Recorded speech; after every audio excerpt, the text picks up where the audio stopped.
Friends, आपके अपने YouTube channel Amisha Kaushik पर आप सभी का फिर से स्वागत है एक नई वीडियो में। और जो हमारी आज की वीडियो है वो है नेशनल फर्टिलाइज़र लिमिटेड की NFL नॉन एग्जीक्यूटिव की आपकी पोस्ट पे वैकेंसीज निकली हैं। तो वीडियो को शुरू करते हैं।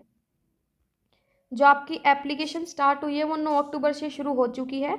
आपकी लास्ट डेट 8 नवंबर रहने वाली है। पेमेंट की लास्ट डेट भी आपकी 8 नवंबर रहने वाली है। जो भी आपका एग्ज़ाम डेट है वो एज़ पर शेड्यूल होगा और एडमिट कार्ड आपके एग्ज़ाम से पहले रिलीज़ कर दिए जाएंगे। आपकी जो एप्लीकेशन फ़ीस है वो जनरल EWS और OBC की 200 रुपये है। SC ST की कोई फ़ीस नहीं है। आप जो पेमेंट कर सकते हो डेबिट कार्ड, क्रेडिट कार्ड या नेट बैंकिंग किसी से भी कर सकते हो। उसके बाद जो आपकी एज लिमिट है मिनिमम आपकी 18 साल होनी चाहिए और मैक्सिमम 30 साल। और जो रिलैक्सेशन मिलेगा वो NFL के रिक्रूटमेंट के रूल्स के हिसाब से मिलेगा। उसके बाद इन सभी पोस्ट पे आपकी वैकेंसी निकली है। टोटल 336 पोस्ट है, जिसमें सबसे पहले है junior engineering assistant grade second production में 108 पोस्ट है आपकी। और इसमें जो आपकी एलिजिबिलिटी मांगी हुई है वो bachelor in science BSc PCM with minimum 50% marks और 3 year diploma in chemical engineering with 50% marks. इन दोनों में से आपने कुछ भी किया है तो आप एलिजिबल हो, आपके 50% मार्क्स होने चाहिए। और SC ST PH कैंडिडेट के लिए 45% मार्क्स। सेकंड है आपका मैकेनिकल में, जिसमें diploma in mechanical engineering with 50% marks और 45% मार्क्स। इंस्ट्रूमेंटेशन में आपका डिप्लोमा होना चाहिए, तो इंस्ट्रूमेंटेशन में, इलेक्ट्रॉनिक्स में instrumentation and control, electronics and instrumentation, electronics and communication, electronics and telecommunication और related trade with minimum 50% marks. अगर आपने इससे रिलेटेड कोई भी क्वालिफिकेशन की है 50% मार्क्स से और SC ST PH ने 45% मार्क्स से तो आप एलिजिबल हो। मैकेनिकल की 6 पोस्ट है और इंस्ट्रूमेंटेशन की 33 पोस्ट है। उसके बाद है इलेक्ट्रिकल की 14 पोस्ट है। Diploma in electrical and electronics engineering और electrical and communication, electrical and telecommunication engineering with 50% marks और इनके लिए 45% marks. Chemical lab 10 post. Degree हो आपकी साइंस की BSc विद केमिस्ट्री, आपने जो BSc की हो वो केमिस्ट्री से की हो, as on one subject with minimum 50% marks. कई बार ऐसा होता है ना कि BSc में सारे सब्जेक्ट्स होते हैं, कोई एक स्पेसिफिक नहीं होता, तो उसमें आपके पास सब्जेक्ट रहा हो chemistry, 45% marks. Store assistant 19। Bachelor degree in science commerce arts with minimum 50% marks, यानी कि आपने किसी में भी बैचलर किया हो तो आप एलिजिबल हो अगर आपके 50% मार्क्स हैं तो। और SC ST PH वही 45%, मतलब सभी पोस्ट के लिए 50% है और SC ST PH के लिए सभी में 45% मार्क्स आपके मिनिमम होने चाहिए। Loco attendant grade second 5। Diploma in mechanical engineering same 50% marks 45% marks. उसके बाद मैकेनिक ड्राफ्ट्समैन, जिसमें आपका डिप्लोमा हो, पोस्ट आपकी 4 है, डिप्लोमा होना चाहिए आपका मैकेनिकल इंजीनियरिंग में। उसके बाद है आपकी junior engineering assistant grade second में मैकेनिकल NDT 4 पोस्ट। 4 पोस्ट आपकी डिप्लोमा होना चाहिए मैकेनिकल इंजीनियरिंग में। नर्स 10 पोस्ट, +2 किया हो आपने साइंस सब्जेक्ट से और आपके पास डिप्लोमा है GNM का, 50% मार्क्स। अगर आपने BSc नर्सिंग में की है तो भी आप एलिजिबल है। Pharmacist 10 post, +2 with science and diploma in pharmacy, आपने साइंस स्ट्रीम से +2 किया हो और आपके पास डिप्लोमा है या फिर डिग्री हो फार्मेसी की, same 50% 45%। Lab technician 4 post, +2 science से, diploma in medical lab technology, या तो डिप्लोमा हो या बैचलर डिग्री हो BSc की मेडिकल लैब टेक्नोलॉजी में, परसेंटेज सेम है आपकी। उसके बाद है आपका एक्सरे टेक्नीशियन 2 पोस्ट है, साइंस +2, डिप्लोमा हो आपके पास एक्सरे टेक्नोलॉजी का, रेडियोग्राफी विद 50% मार्क्स और BSc in radiography medical technology with 50%, इनमें से कोई भी क्वालिफिकेशन है तो एलिजिबल है। अकाउंटेंट असिस्टेंट की 10 पोस्ट है, बैचलर किया हो आपने कॉमर्स स्ट्रीम में, मतलब BCom हो आपकी 50% मार्क्स से और इनकी 45%।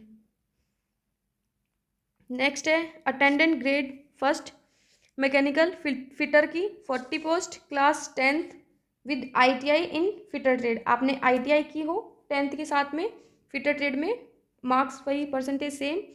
Welder 10th ITI with welder trade. Auto electrician 10th ITI in auto electrician. उसके बाद है आपका डीजल मैकेनिज्म 2 पोस्ट है, आपने 10th किया हो और ITI की हो डीजल मैकेनिज्म में, तो मेन ये है कि आप जिस भी फील्ड के लिए अप्लाई कर रहे हो तो उसी फील्ड में आपकी ITI का सर्टिफिकेट होना चाहिए। 50% marks general, OBC, SC ST PH के लिए 45% मार्क्स। उसके बाद है आपकी टर्नर की, इसमें भी सेम वही 10th with ITI in Turner trade. Machinist same 10th ITI। Boring machine 10th ITI। इसमें है आपका अटेंडेंट ग्रेड फर्स्ट इंप्लीमेंटेशन में 4 post, class 10th with ITI in instrument mechanic trade. इसमें आपकी 1 पोस्ट है, इसमें 2, इसमें 3, 2, 2। उसके बाद है इलेक्ट्रिकल 33 10th ITI हो इलेक्ट्रीशियन ट्रेड में। नेक्स्ट है लोको अटेंडेंट ग्रेड 3rd, पोस्ट आपकी 4 हैं, ITI आपने मैकेनिकल डीजल में की हो। OT टेक्नीशियन 10th आपकी PCB से रही हो, फिजिक्स केमिस्ट्री बायो। 1 साल का आपका डिप्लोमा हो ऑपरेशन थिएटर टेक्निक्स का, और परसेंटेज आपकी वही सेम है ही। इन सभी पोस्ट पे आपकी वैकेंसी निकली है, तो आपके पास जो भी क्वालिफिकेशन है आप उस हिसाब से अप्लाई कर सकते हो। आपको ऑनलाइन अप्लाई करना है, लेकिन जो आपका एग्ज़ाम होगा वो आपका ऑफलाइन होगा, उसके बारे में यहाँ पे बताया हुआ है। और आपको कोई भी ट्रैवलिंग अलाउंसेंस नहीं दिए जाएंगे जब भी आप एग्ज़ाम देने जाते हो। सभी के एग्ज़ाम सेम डे को होगा, तो अपनी वेबसाइट चेक करते रहे, उसी पे आपका एडमिट कार्ड आएगा। आप इसका वेट ना करें कि आपके पास SMS या किसी ईमेल के द्वारा आपको बताया जाएगा। दे रखा है कि जो OMR है वो आपका 2 पार्ट में डिवाइड होगा, discipline related and aptitude related. आपका डिसिप्लिन जिस भी फील्ड से आप भर रहे हो उसके क्वेश्चंस, और जो जनरल क्वेश्चंस होते हैं वो आएंगे। जो आपका एग्जाम का टेस्ट जो मीडियम होगा वो राजभाषा हिंदी और इंग्लिश दोनों में होगा। Duration of test will be 2 hour, आपका 2 घंटे का एग्जाम होगा। Total number of question 150 question होंगे, हर क्वेश्चन 1 नंबर का होगा, जिसमें से 100 question would be from mix of course सर्कुलम of qualifying course and minimum education qualification. आपके जो 100 क्वेश्चन होंगे वो आपने जिस भी फील्ड में पढ़ा है, जैसे अगर मैंने अकाउंटेंट के लिए अप्लाई किया है तो मेरी BCom है तो BCom से रिलेटेड होंगे। उसके बाद जो आपके 50 क्वेश्चन है वो होंगे journal English, quantitative aptitude, journal reasoning and general knowledge awareness. तो मतलब 50 में आपका English, math, reasoning, GK mix है, और 100 में जिसके लिए आप अप्लाई कर रहे हो उसके क्वेश्चन। और इसमें आपकी कोई भी नेगेटिव मार्किंग नहीं है। आप क्वेश्चन आते हैं तो ठीक है, वरना आप तुक्का लगा सकते हो, या मतलब क्वेश्चंस को कंप्लीट फिल करके आ सकते हो। The examination level of the domain subject will be minimum prescribe education qualification as applicable for each post. आपका जो एग्जाम होगा वो आपके एजुकेशन क्वालिफिकेशन के हिसाब से ही आएगा। वो आपका ऑफलाइन एग्जाम था। उसके बाद जो आपका फाइनल सिलेक्शन होगा उसमें मेंशन है कि अगर आप non executive worker level post के लिए अप्लाई कर रहे हो तो आपका कोई भी इंटरव्यू नहीं होगा।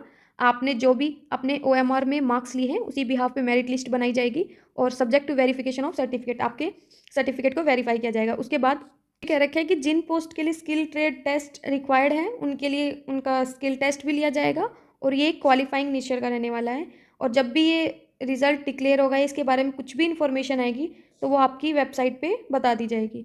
उसके बाद इसमें बोल रखा है कि सभी कैटेगरी की अलग अलग मेरिट लिस्ट तैयार की जाएगी, और आपका जो मिनिमम परसेंट मार्क्स है पासिंग वो है 50% मार्क्स, यानी कि आपको 150 में से 75 या उससे ज़्यादा मार्क्स लेने होंगे।